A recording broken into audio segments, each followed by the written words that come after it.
बंधुगण पाकिस्तान को परास्त करने पर टीम इंडिया खेलाड़ी माने पाकिस्तानी खेलाड़ी मानक सहित हाथ मिलाई नथिले एवं अधिनायक सूर्य कुमार ए ऐतिहासिक विजय को भारतीय सेना एवं पहलग्राम शहीद मानक उत्सर्ग करथिले। तापरे शाहिद आफ्रिदी एवं शोएब अख्तर टीम इंडिया विरुद्ध में गंभीर अभियोग आनी आईसीसी ठारू भारत विरुद्ध में कार्यानुष्ठान दाबी करथिले, किंतु या परे वासिम आक्रम शोएब अख्तर एवं शाहिद आफ्रिदी को एक उपयुक्त जवाब देथिले एवं एपरी किछि कहिथिले जा सुनिबा परे मध्य आपण विश्वास करिवे नाही। तबे संपूर्ण खबर कोन आमे आपनकु ए भिडियो रे संपूर्ण सूचना कहबू, किंतु या पूर्वरु भारतीय माने पाकिस्तानी सहित हाथ न मिसेइबा निष्पत्ति आपनकु ठीक ना भूल लागुछि गोटे कमेंट करंतु, वीडियो को लाइक एवं शेयर एवं चैनल को सब्सक्राइब करंतु। बंधुगण भारत पाकिस्तान विरुद्ध में 7 विकेट रे ऐतिहासिक विजय हासिल करिथिला। एई मैच रे पाकिस्तान प्रथमे बैटिंग करी 20 ओवर रे 9टी विकेट रे मात्र 127 रन करिथिला। भारतीय बोलर माने विशेष करी कुलदीप यादव, जसप्रीत बुमराह एवं अक्षर पटेल पाकिस्तानी बैट्समैन मानकु पड़िया रे रहिबाकु देइ नथिले। जवाब रे सूर्य कुमार यादव को 47 रन रो अपराजित इनिंग्स 25 बॉल बाकी थाई भारत को विजय कराइथिला। जोंतिर अभिषेक शर्मा और तिलक वर्मा प्रत्येक 31 लेखाएं रन करथिले, किंतु मैच परे जहा घटी थिला ता समस्तंको दृष्टि आकर्षण करिथिला। पाकिस्तानी खेलाड़ी माने भारतीय दल सहित हाथ मिलाइबा पई ढाड़ी रे ठिया होइथिले, किंतु भारतीय खेलाड़ी माने ड्रेसिंग रूम बाहर को आसी नथिले। सपोर्ट स्टाफ रो जने सदस्य ड्रेसिंग रूम रो द्वार बंद कर देथिले। केवल एतिक नुहे, टच समय सूर्य कुमार यादव पाकिस्तानी अधिनायक सलमान अली आगांको सहित हाथ मिलाई नथिले। सूर्य कुमार पहलग्राम रो आतंकवादी आक्रमण रो पीड़ित एवं भारतीय सेना को विजय को उत्सर्ग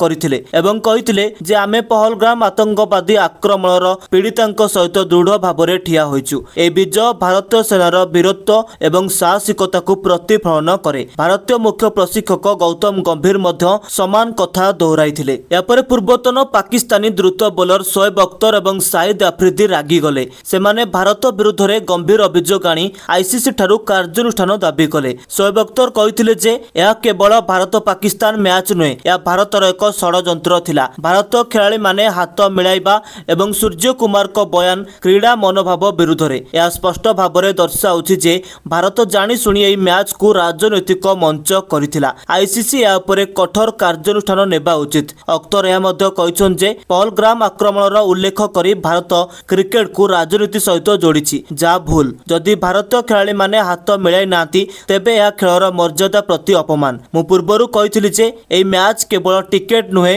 मु पूर्वरु कहिथिली जे एई मैच केवल क्रिकेट नुहे बरं भारतर रणनीति। शाहिद आफ्रिदी मध्य अख्तर को समर्थन करी कहिथिले जे भारतीय खेलाड़ी माने पाकिस्तानी खेलाड़ी सहित हाथ मिलाइबा एवं सूर्य कुमार को बयान बहुत भूल। क्रिकेट को राजनीति दूर रखिबा उचित। सूर्य कुमार पहलग्राम आक्रमण उल्लेख करी एवं विजय को भारतीय सेना को उत्सर्ग करी क्रीडार आत्मा को आघात देइछंती। यह केवल एक क्रिकेट मैच थिला, किंतु भारत याको अन्य किछि करथिला। आईसीसी या उपरे तुरंत कार्यानुष्ठान नेबा उचित। किंतु बंधुगण ए अभियोग परे पाकिस्तान किंबदंती वासिम आक्रम शोएब अख्तर और शाहिद आफ्रिदी को एक उपयुक्त जवाब देइछंती। वासिम आक्रम कहिछन जे ए कोन अर्थहीनता, भारत पाकिस्तान को परास्त करिछि कारण सेमानकर दल भल खेलिथिला। एथिरे षड्यंत्र केउठारे आसिला? जदि भारतीय खेलाड़ी माने हाथ मिलाई नथिले या सेमानकर निष्पत्ति थिला। सूर्य कुमार पहलग्राम आक्रमणर पीड़ितांक पई तांकर भावना प्रकाश करथिले। एथिरे कोन भूल अछि? से कोन तांको देशर लोकंक पई कहि परिबे नाही? क्रिकेट रे भावना अछि एवं सूर्य कुमार मध्य सेही परि देखाइले।